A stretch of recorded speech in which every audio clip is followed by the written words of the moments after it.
యోహాను రాసిన మొదటి పత్రిక మొదటి అధ్యాయము మొదటి వచనం నుంచి చదువుకుందాం. జీవవాక్యమును గూర్చినది ఆది నుండి ఏది ఉండెనో, మేము ఏది వింటిమో, కనులార ఏది చూచితుమో, ఏది నిదానించి కనుగొంటిమో, మా చేతులు దేనిని తాకి చూచెనో అది మీకు తెలియచేస్తున్నాము. ఆ జీవము ప్రత్యక్షమాయను, తండ్రి యొద్ద నుండి మాకు ప్రత్యక్షమైన ఆ నిత్య జీవమును మేము చూచి ఆ జీవమును గూర్చి సాక్ష్యమిచ్చుచు దానిని మీకు తెలియపరచుచున్నాము. మాతో కూడా మీకును సహవాసం కలుగునట్లు మేము చూసిన దానిని వినిన దానిని మీకు తెలియపరచున్నాము. మన సహవాసం అయితే తండ్రితో కూడాను ఆయన కుమారుడైన యేసు క్రీస్తుతో కూడాను ఉన్నది. హల్లెలూయా.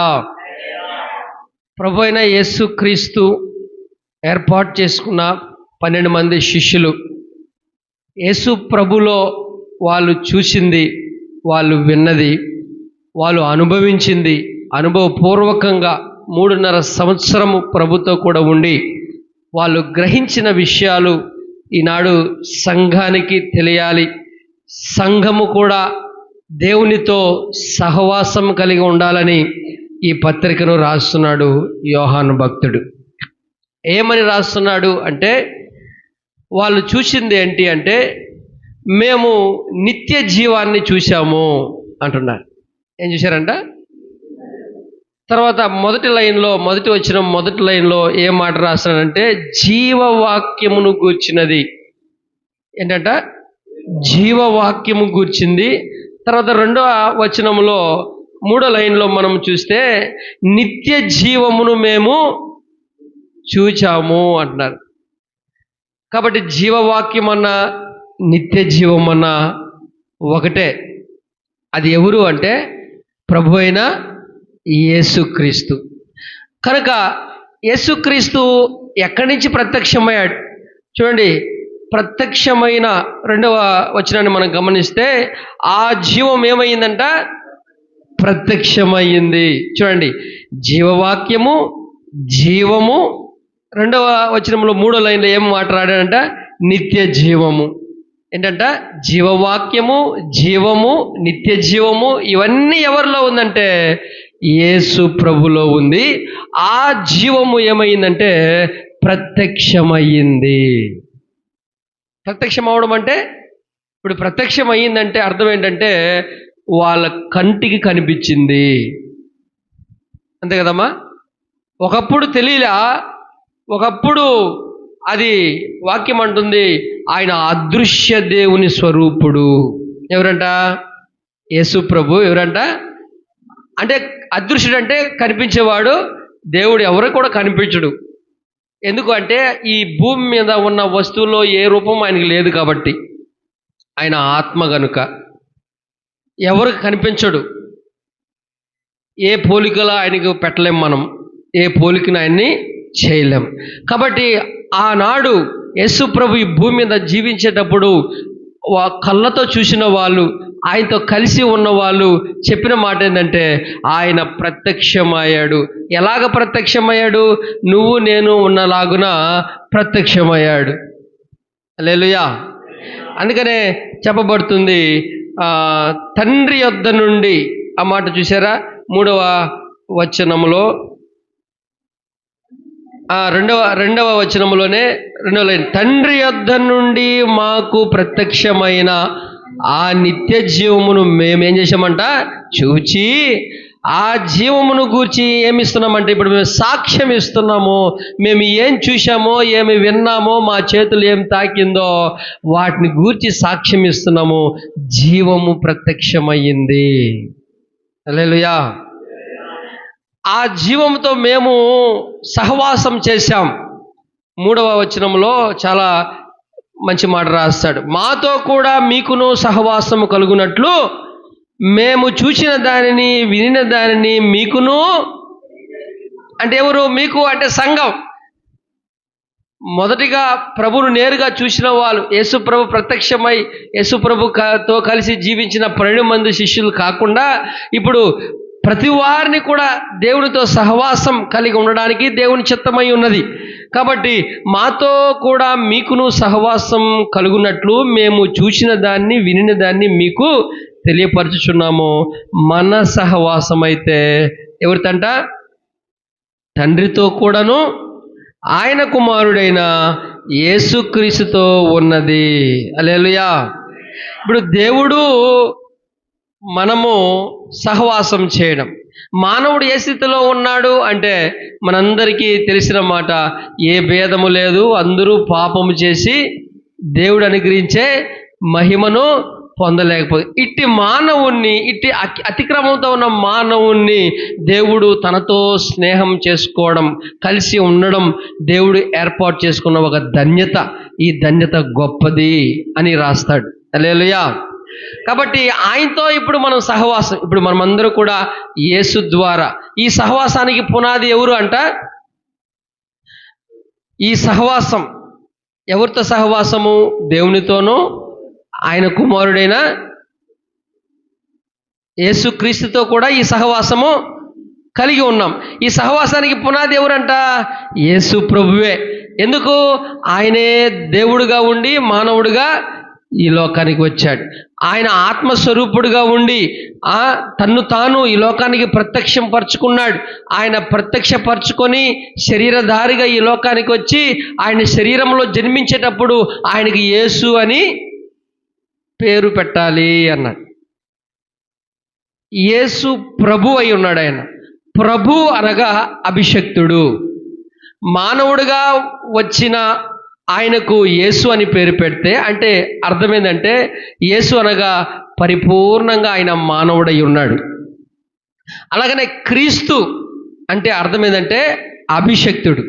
అంటే ఆయన ఒక పక్క పరిపూర్ణంగా దేవుడై ఉన్నాడు.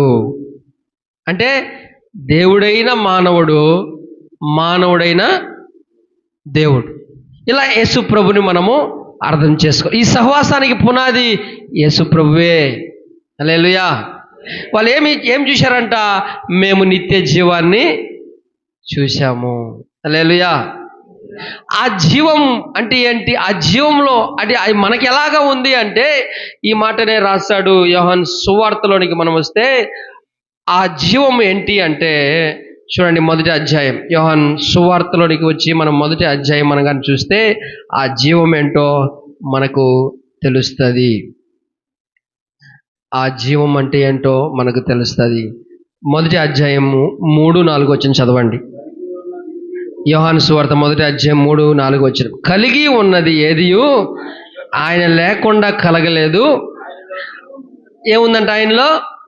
జీవము. ఏ జీవము? ఇప్పుడు మనం పత్రికలో చదువుకున్నాం కదా, నిత్య జీవము గురించిన మాటలు, లేకపోతే జీవము, లేకపోతే జీవవాక్కు ఎవరై ఉన్నారు?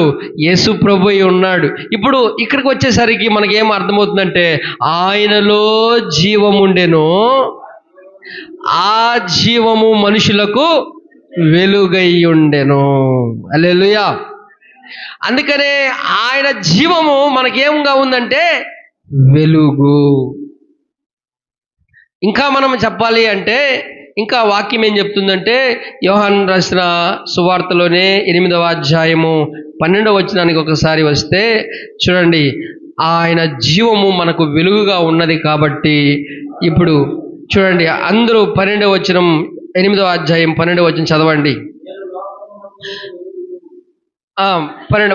మరలా యేసు, నేను లోకమునకు వెలుగును, నన్ను వెంబడించువాడు చీకటిలో ప్రవేశింపకుండా జీవపు వెలుగు కలిగి ఉండునని వార్త. ఎందుకంట ఇప్పుడు వెలుగు ఆయనలో జీవం ఉన్నది. ఆ జీవం మనుషులకు ఏమై ఉన్నదంట? వెలుగై ఉన్నది. హల్లెలూయా. వెలుగు ఉందంటే ఇంకొకటి ఏముంటుంది? ఆల్రెడీగా చీకటి ఉంటుంది. అర్థమవుతుందా? వెలుగు ఉందంటే ఆటోమేటిక్గా చీకటిగా ఉంటుంది. కాబట్టి ఇప్పుడు రండి, పత్రికలు రండి, చూడండి. మేము ఆ నిత్య జీవమును చూసాం, మేము జీవాన్ని చూసాం, మేము నిత్య జీవాన్ని చూసాం, ఆ నిత్య జీవం ప్రత్యక్షమైంది, మా కళ్ళారా మేము చూసాం, ఆయనతో మేము సహవాసం చేశాం, ఆయనతో మేము కలిసి ఉన్నాం, ఆయనలో మేము జీవించాం. మేము మాత్రమే కాకుండా మీతో కూడా మీకు కూడా సహవాసం కలుగు నిమిత్తం. చదివారా 3వ వచనంలో, మొదటి అధ్యాయం 3వ వచనంలో పత్రికల్లో, మాతో కూడా అంటే ఏంటి అర్థము? మేము ఆయన చూసి ఆయనలో ఉన్నది కనుగొని, ఆయనలో ఉన్న జీవము మనకు వెలుగా ఉందని రుచి చూచి తాకి నిదానించి కనుగొని స్పష్టంగా తెలుసుకొని మేము ఆయనతో ఏం చేశామంటే సహవాసం చేశాము. కాబట్టి మాతో కూడా మీకును సహవాసం కలుగునట్లు మేము చూసిన దాన్ని వినిన దాన్ని మీకు తెలియజేస్తున్నాము. మన సహవాసం అంటే మీరు మేము చేసే సహవాసం ఎవరితో అంటే ప్రభు అయిన యేసుక్రీస్తు తండ్రి అయిన దేవునితో. హల్లెలూయా. చూడండి, వాళ్ళు చూసి చెప్పేది ఏంటి అంటే 5వ వచనం నుంచి చదువుదాం. 5వ వచనం నుంచి చదువుదాం. మేము ఆయన వలన విని ప్రకటించు వర్తమేదనగా. అంతే కదా, వాళ్ళు ఏం చూశారు? యేసు ప్రభులో జీవాన్ని చూశారు, ఆ జీవము బాగా అర్థం చేసుకున్నారు.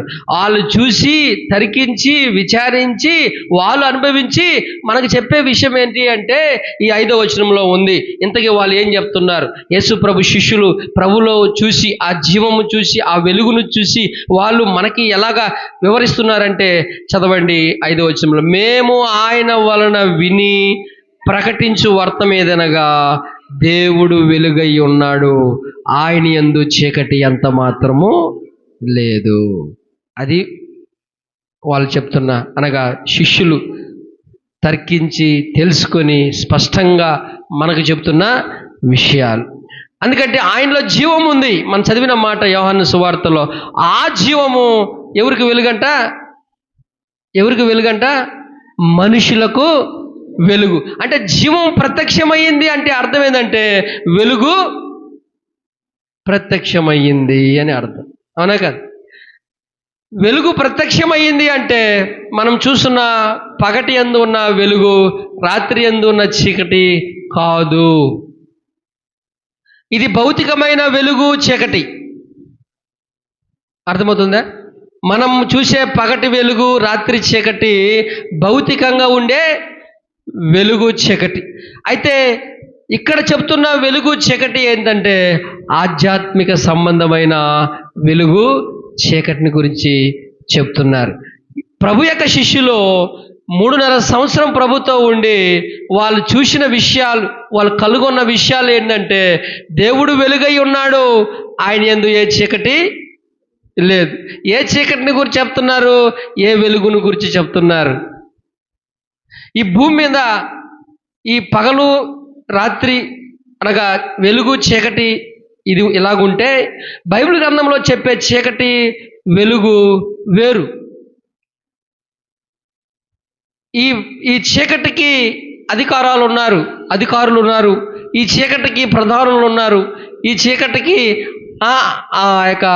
ఉన్నాయి. కాబట్టి వీటిని గురించి మనం కొంచెం క్లుప్తంగా తెలుసుకుందాం. యేసు ప్రభులో ఏ చీకటి లేదు అంటే అర్థం ఏంటంటే మానవులు ఈ భూమి మీద ఉన్న మానవుడు ఎలాగ జీవిస్తున్నాడో, మానవుని యొక్క ప్రవర్తన ఎలాగుందో, మానవుని యొక్క మాటలు ఎలాగున్నాయో, మానవుని యొక్క క్రియలు ఉన్నాయో అవేమి యేసు ప్రభులో లేవు.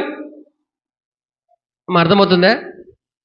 మానవుడి యొక్క మాటలు కానీ, మానవుడు ప్రవర్తనలు కానీ, మానవుని యొక్క జీవిత విధానాల్లో మానవుడు చేసే క్రియలు ఏదైతే ఉందో ఏమి కూడా యేసు ప్రభులో చూడలా. యేసు ప్రభులో ఒక ప్రత్యేకత చూస్తున్నారు. అందుకనే వాళ్ళు చెప్తున్నారు ఆయనలో ఏ చీకటి లేదు. ఆయనలో ఏం కనిపించిందంట? వెలుగు కనిపించింది. హల్లెలూయా. కాబట్టి మనం కొన్ని విషయాలు ఇక్కడ గమనించాల్సిన వారంగా ఉన్నాం. యేసు ప్రభు ఇక్కడ నిర్ధారించి చెప్తున్నారు ఆయన వెలుగై ఉన్నాడు అంటే అర్థం ఏంటంటే ఆయన పరిపూర్ణంగా పరిశుద్ధుడుగా ఉన్నాడు.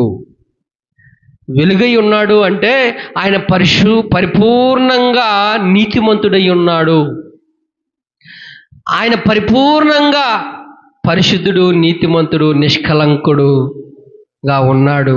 అందుకనే ప్రభు ఒక దగ్గర యూదులతో వాదోపవాదాలు జరిగితే ప్రభు అన్నమాట, నాలో పాపం ఉన్నదని మీరు ఎవరైనా నిరూపించగలరా అని యూదులతో ప్రభు మాట్లాడిన మాట. అంటే ఏ పాపము లేని మానవుడుగా శిష్యులు చూశారు. అందుకనే ఆయన వెలుగై ఉన్నాడు లోకానికి, ఆయనలో చీకటి ఎంత మాత్రము లేదు. బైబిల్ గ్రంథంలో వాడబడిన ఈ చీకటి ఏంటో ఇది మనకు అర్థమైంది ఏంటంటే ఆధ్యాత్మిక చీకటి, ఆధ్యాత్మిక సంబంధమైన చీకటి. ఆదాము దేవుడు ఎప్పుడైతే తినొద్దన్న పండును తిన్నాడో అప్పుడే దేవుని యొక్క వెలుగు నుండి తప్పిపోయి చీకటిలో పడిపోయాడు. అప్పటి నుంచి మానవుడు వాడే మాటలు, మానవుడి యొక్క ప్రవర్తనలన్నీ కూడా చీకటి పరమై అయిపోయిందని మనకు వాక్యం తెలియజేస్తూ ఉంది. కొన్ని చీకటి సంబంధమైన కార్యాలు మనం చూస్తే చీకటికి సంబంధించిన అధిపతులు, చీకటికి సంబంధించిన అధికారులు, చీకటికి సంబంధించిన దురాత్మలు మనకు బైబిల్లో కనిపిస్తుంది. ఒకసారి చూద్దాం. మనము ఎఫెసీయులకు రాసిన పత్రికకు వస్తే ఇక్కడ స్పష్టంగా రాయబడిన మాటను మనం గమనిద్దాం. 6వ అధ్యాయానికి వస్తే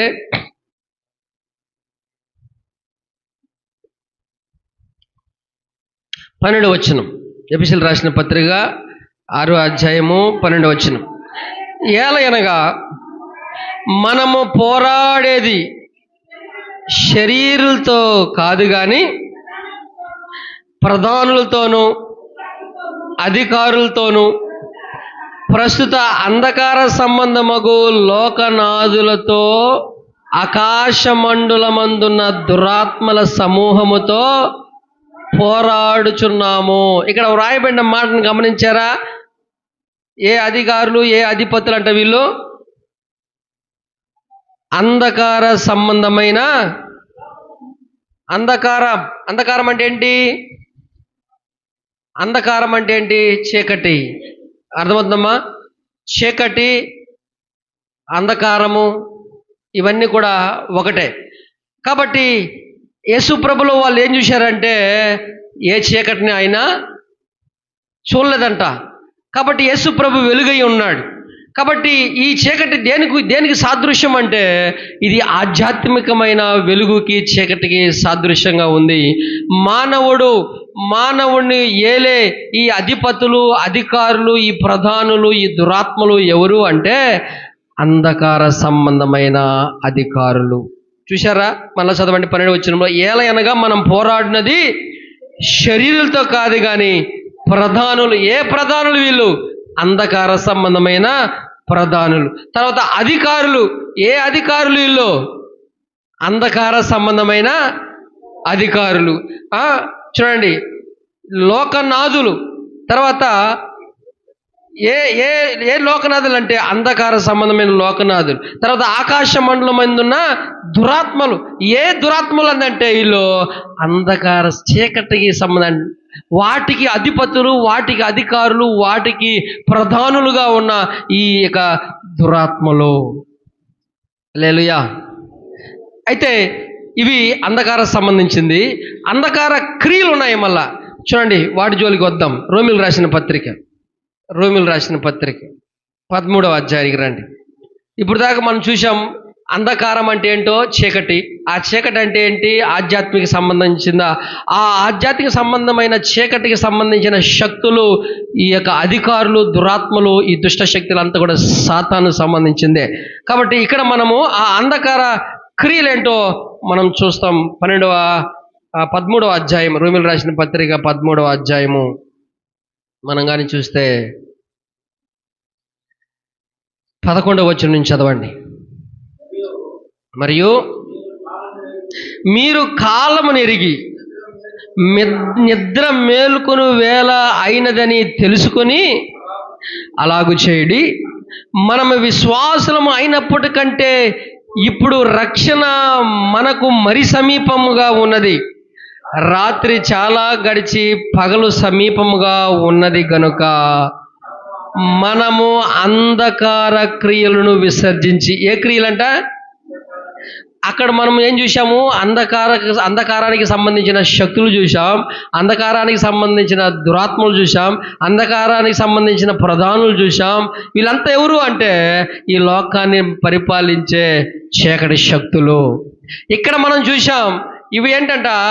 అంధకార సంబంధమైన క్రియలు. ఈ క్రియలు ఏం చేయాలంట? విసర్జించి తేజ సంబంధమైన యుద్ధోపకరణలు ధరించుకోండి. ఆ అంధకార సంబంధమైన క్రియలేంటో ఈ 13వ వచనములో చదివితే మనకు అర్థమవుతుంది. చూడండి ఏమంట ఇవి?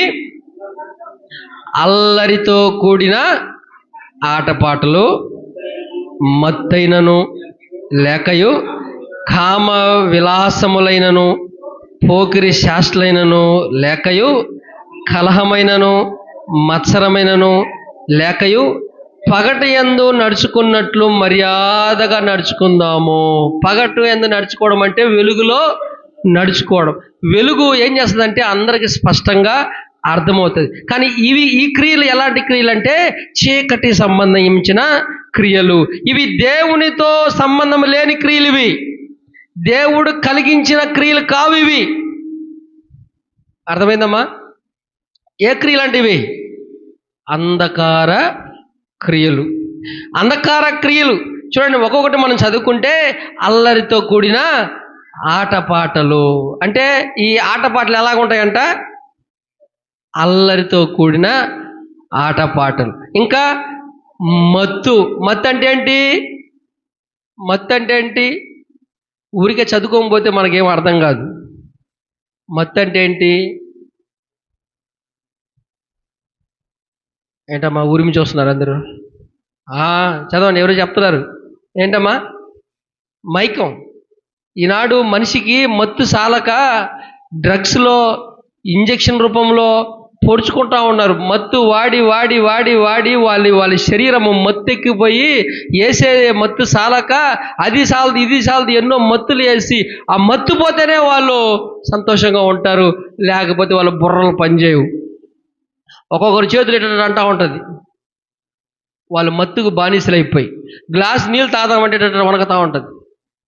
వాళ్ళకి ఆ మత్తు పోతేనే స్టడీ అవుతుంది. ఇలాగా వాళ్ళ శరీరాన్ని పాడు చేసుకొని వాళ్ళు నానా కష్టాలు కొన్ని సంవత్సరాలకు వాళ్ళు భూమిని వదిలిపెట్టిపోయే పరిస్థితి జరుగుతూ ఉంది. కాబట్టి మత్తైనను, తర్వాత ఇంకా కామ విలాసాలు. కామ విలాసాలు అంటే వ్యభిచారము, జారత్వము, వీటితో సంబంధించినది. ఇవన్నీ ఎవరు పెట్టిన క్రియలువే?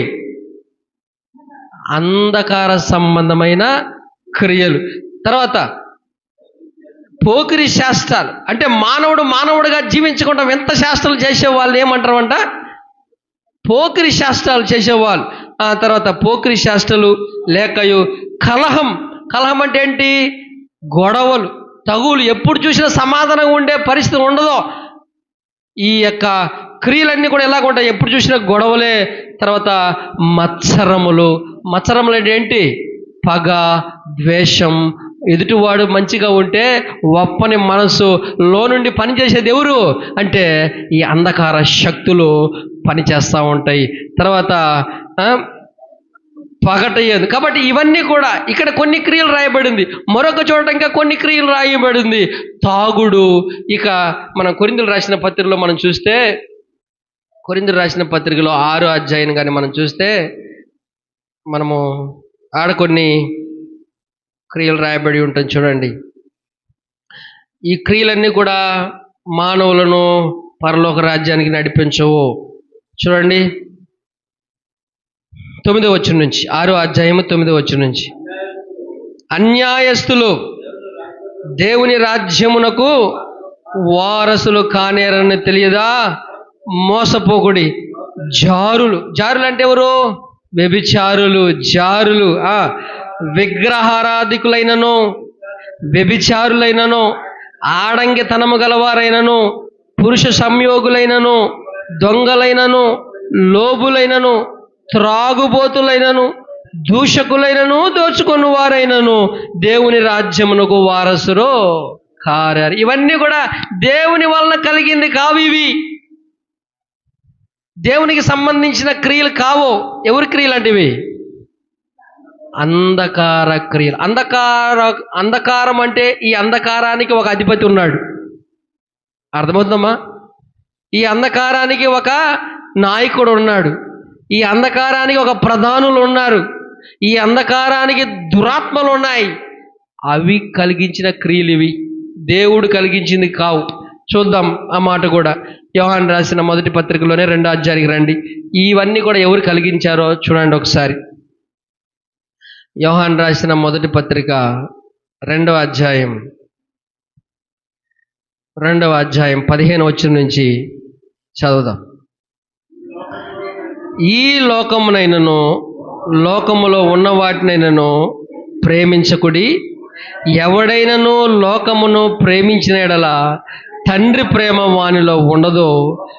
లోకములో ఉన్నదంతా ఇక్కడి నుంచి బాగా అర్థం చేసుకోండి. లోకములో ఉన్నదంతయో అనగా శరీరాశయు, నేత్రాశయు, జీవోడంబము తండ్రి వలన పుట్టినవి కావు. అంటే ఈ లోకములో అన్నీ దేవుడు పుట్టించాడు, అన్నీ దేవుడు కలగజేశాడు.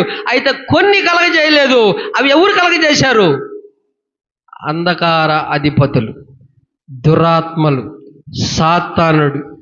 ఇవి కలగజేసి వీటిని మానవుల మీద రుద్ది మానవులను అంధకారంలో నెట్టేసే పని చేసేదే ఎవరంట?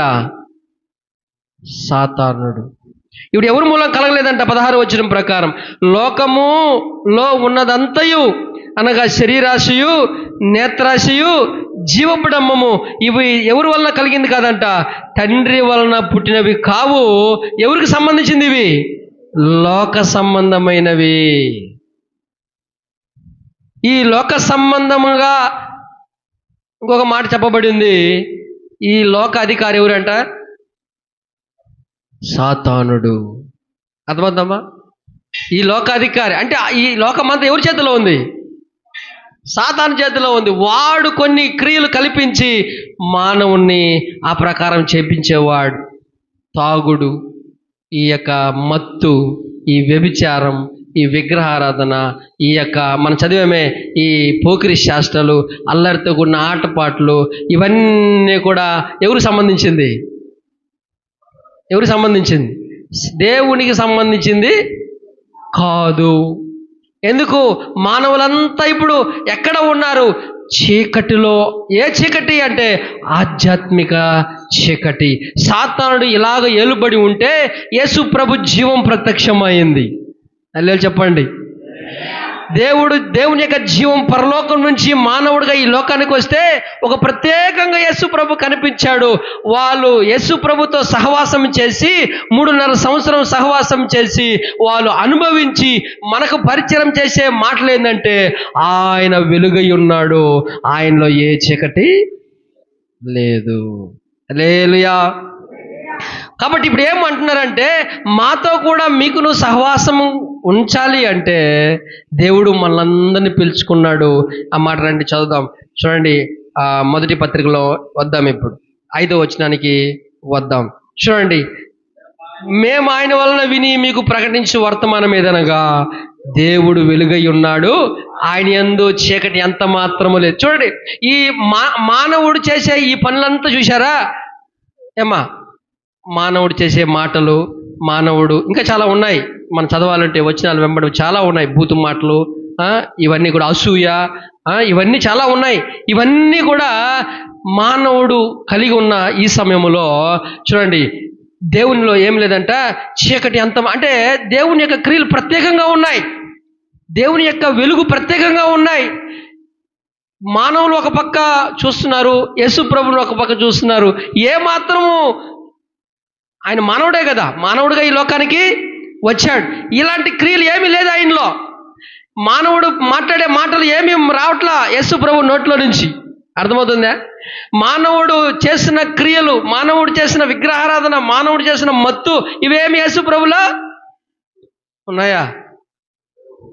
ఆయనలో ఏ చీకటి లేదు. ఇక్కడ వాడబడిన చీకటి ఏంటంటే అంధకార సంబంధమైన క్రియలుగా పోల్చబడింది. ఆ క్రియలే మనం చదువుకున్న ఇవి యేసు ప్రభులో ఏమీ లేవు. కాబట్టి మాతో కూడా మీకును సహవాసం మీరు కూడా చేస్తే మీ జీవితాలు ఎలాగ ఉంటాయంటే 4వ వచనం చదవండి ఒకసారి. 4వ వచనం చదవండి. మనము ఆయనతో సహవాసం ఎప్పుడైతే ఇలాంటి సహవాసం చేస్తామో అప్పుడు మన కుటుంబాలు, మన జీవితాలు ఎలాగ ఉంటాయి చూడండి. మన సంతోషము పరిపూర్ణమగుటకై మేము ఈ సంగతులు రాస్తున్నాం. ఏమంటున్నాడంట? మానవులకి ఏం కావాలంట? సంతోషం. ఈనాడు సంతోషం ఎక్కడ దొరుకుతుంది? మానవుల ఆత్మకు సంతోషం ఎక్కడ దొరుకుతుంది అంటే యేసు ప్రభువుతో సహవాసం చేస్తేనే. కాబట్టి పాపములో ఉన్నంత వరకు మనకు నిజమైన సంతోషం దొరకదు. వాళ్ళు అనుభవించారు. యేసు ప్రభుతో వాళ్ళు కలిసి వాళ్ళు నేర్చుకుని, అయ్యా మాతో కూడా మీకు సహవాసం కావాలంటే యేసు ప్రభు వెంబడి వస్తే నిజమైన సంతోషం మీకు దొరుకుతుంది. ఆయన ఏం చేస్తాడంటే మనము మన క్రియలో మన పాపములో అన్నిటినీ తుడిచివేయడానికి కల్వరి శిలువలో రక్తము కార్చాడు. హల్లెలూయా. ఆయన యొద్ద మన పాపములన్నీ ఒప్పుకొని మనం విడిచిపెడితే మన అంధకార క్రియలు, మన పాపం చేసిందంతా కూడా ఆయన రక్తములో కడగబడతాం. ఆయన వెలుగులో ఉన్న ప్రకారము మనము వెలుగులో ఉంటాం. చూడండి, మనము ఇప్పుడు యేసు ప్రభు యొద్దకు వచ్చాం. ఎవరితో సహవాసంగా ఉన్నాం? ఇప్పుడు యేసు ప్రభుతోనూ దేవునితోనూ సహవాసం. ఇప్పుడు మనము సహవాసం అంటే ఇప్పుడు దేవుడు ఏమై ఉన్నాడు? ఎలాగున్నాడు? వెలుగై ఉన్నాడు. ఆయనలో ఏ చీకటి లేదు. 6వ వచనానికి వద్దాం.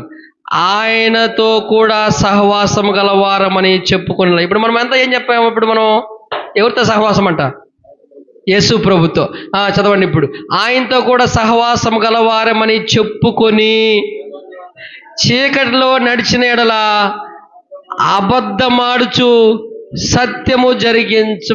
సత్యమును జరిపింపకుందము. అంటే ఇప్పుడు మనం ఏం చెప్తున్నాం? మనమంతా ఎవరితో సహవాసం? ఇప్పుడు మనకి దేవుడితో సహవాసం. దేవుడితో సహవాసం అని చెప్పుకొనుచు మన క్రియల జోలికి వచ్చి ఆ క్రియలు చీకటి సంబంధమైన క్రియలు అయితే ఎలాగుంటుంది? ఏమో మౌనం అయిపోయారు. ఎలాగుంటుంది మనం చెప్పేదంతా? అవునా కదా? మనం పొందిన రక్షణ కూడా అవునా కదా? మనము ఒప్పుకున్న మన పాపం ఏదైతే ఒప్పుకున్నామో అవన్నీ కూడా ఒప్పుకోకుండానే భక్తి చేస్తున్నాం మనం. అర్థమవుతుందా? అంటే ఒప్పుకుంటే ఏం జరుగుతుందంటే యేసు ప్రభు రక్తం అంట మనల్ని కడుగుతుందంట, మనం పాపం లేకుండా కడుగుతుందంట. కానీ ఒప్పుకోకుండా ఉంటే అది అట్టే ఉంటుందంట, అది పోదు, ఏమాత్రం పోదు. మరలా ఎప్పుడో ఒకసారి నిన్ను పాపంలోనికి లాగుతుందంట. అంటే నువ్వు నిజంగా పశ్చాత్తాపం ఇక్కడ పడకుండా భక్తి చేయడం కానీ దేవుని వెంబడించడం కానీ జరిగితే కొన్నాళ్ళకే జరుగుతుంది. కానీ మనం అబద్ధికులుగానే ఉంటాం. దేవుడు అంటున్నాడు, ఆయనలో ఏ చీకటి ఉన్నాయా?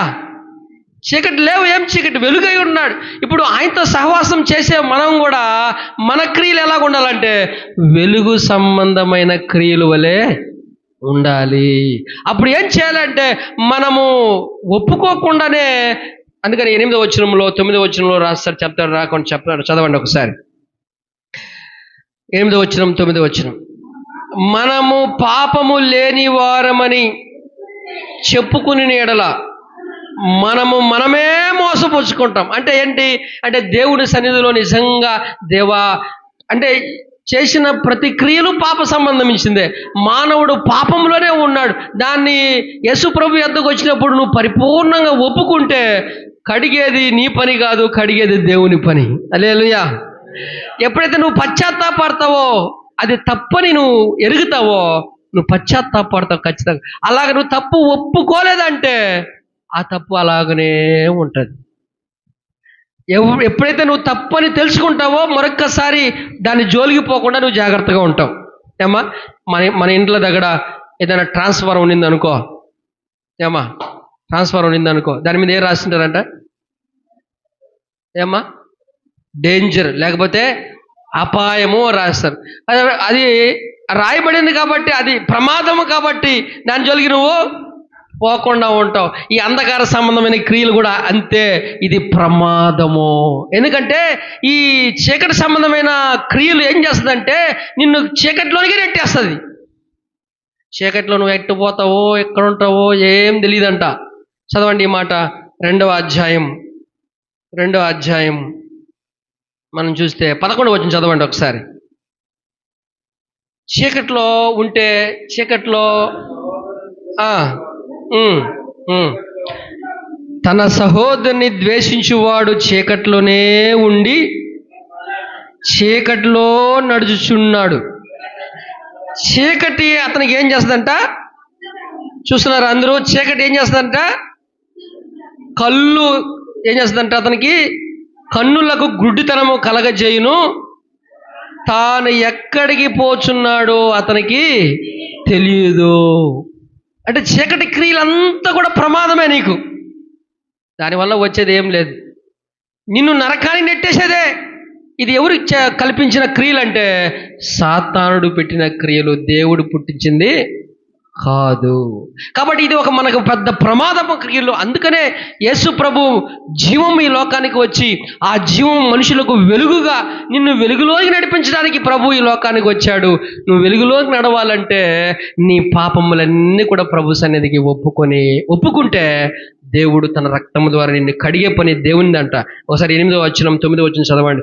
మనము మన పాపము లేని వారమని చెప్పుకుని మనమే మోసపుచ్చుకుందాము, మరియు మనలో సత్యము ఉండదు. మన పాపములను మనము ఒప్పుకుని ఎడల, చూడండి ఏం జరుగుతుంది అప్పుడు. మనము ఎవరికి వాళ్ళము, నువ్వు ఏది మర్చిపోయావో, ఏది ఒప్పుకోలేదో, నువ్వు బాప్టిజం తీసుకున్నప్పుడు ఏది ఒప్పుకోలేదో చూడండి, అది నీకు పాపముగా కనిపించకపోతే చూడండి ఏమవుతుందంట, నువ్వు ఒప్పుకున్న ఎడల ఏమవుతుందంట, ఆయన నమ్మదగిన వాడును నీతిమంతుడును గనుక ఆయన మన పాపములు క్షమించి సమస్త దుర్నీతి నుండి పవిత్రునిగా చేయను. హల్లెలూయా. ఒప్పుకోకపోతే దేవుడు ఏమాత్రం కూడా దాన్ని కడిగే పని చేయడు. ఒప్పుకుంటేనే దేవుడు కడుగుతాడు. ఒప్పుకున్నావు అంటే అర్థం ఏంటంటే అది తప్పని నువ్వు గ్రహించావని అర్థమవుతుందమ్మా. నువ్వు ప్రభు సన్నిధిలో దేవా ఇది పాపమని నువ్వు ఒప్పుకుంటే జరిగే పని ఏంటంటే అది నీచమైన క్రియ, అది సాతానుడు పెట్టిన క్రియ అని నువ్వే తెలుసుకున్నావు. అది తెలుసుకోకపోతే ఒప్పుకుంటామా? ఒప్పుకుంటామా? ఒక పని మనకు తప్పని తెలియకపోతే మనం ఒప్పుకుంటామా? నేనేం చేశాను తప్పు అంటాం, అవునా కదా? తెలిస్తే ఒప్పుకుంటాం. అలాగనే ఒప్పుకుంటేనే యేసు ప్రభు రక్తం మనం కడిగేస్తుంది, నీలో పాపం లేకుండా ఉంటుంది, నువ్వు వెలుగులో నడుస్తావు. అప్పుడు మనము అన్యోన్య సహవాసం కలిగి ఉంటాం. ఈ మాట చదవండి, 7వ వచనం చదవండి. చూడండి 7వ వచనం చదవండి, అందరి బిగ్గా ముగిచ్చేద్దాం. అయితే ఆయన వెలుగులో ఉన్న ప్రకారం మనమును వెలుగులో నడిచిన ఎడలా మనము అన్యోన్య సహవాసం గలవారము అవుతాము. వెలుగులో నడవకపోతే, ఆయన వెలుగులో ఉన్న ప్రకారము మనమును వెలుగులో నడిస్తేనే అన్యోన్య సహవాసం. అర్థమవుతుందా? అన్యోన్య సహవాసం అంటే ఏంటి అర్థం? దేవుడు మనతో, మనము దేవునితో, అలాగనే తోటి విశ్వాసులు అందరూ కలిసి సహవాసం చేయడమే అన్యోన్య సహవాసం. మనము వెలుగులో నడవకుండా వెలుగులో ఉన్నామని చెప్పుకుంటే ఏ ప్రయోజనం లేదు. అంటే మనము అబద్ధికులము, మనం ఇంకా రక్షణ పొందని వారమే అనే లెక్క. అయితే వాక్యం అంటుంది యేసు ప్రభు జీవం ఈ లోకానికి వెలుగుగా మనకు వచ్చింది, మన బ్రతుకులు మార్చడానికి, మనల్ని వెలుగులోకి నడిపించడానికి. ఆ వెలుగులో మనం ఉంటే మనకు నిత్యము సంతోషం అంట. 4వ వచనం చూసి ముగిద్దాం. చూడండి 4వ వచనం చూసి ముగిద్దాం. మన సంతోషము పరిపూర్ణం అవడానికి. దేనికంట? మన సంతోషం ఏమవుతుందంట? నిజమైన సంతోషం ఎక్కడ ఉంది అంటే యేసు ప్రభు యొక్క సహవాసంలో ఉంది. అంటే ఆయన వెలుగులో నడిచిన ప్రకారము నువ్వు వెలుగులో నడిస్తేనే ఈ సంతోషాన్ని నువ్వు అనుభవిస్తావు. లోకంలో ఏది నీకు ఇవ్వదు సంతోషం. లోకం ఇవ్వలేని సంతోషం దేవుడు నీకు అనుగ్రహిస్తాడు. అయితే దేవుడు వెలుగులో ఉన్న ప్రకారం మనమును వెలుగులో నడిస్తేనే ఈ సంతోషాన్ని మనం సంపాదించుకోగలం. దేవుడి మాటలు దీవించునుగాక.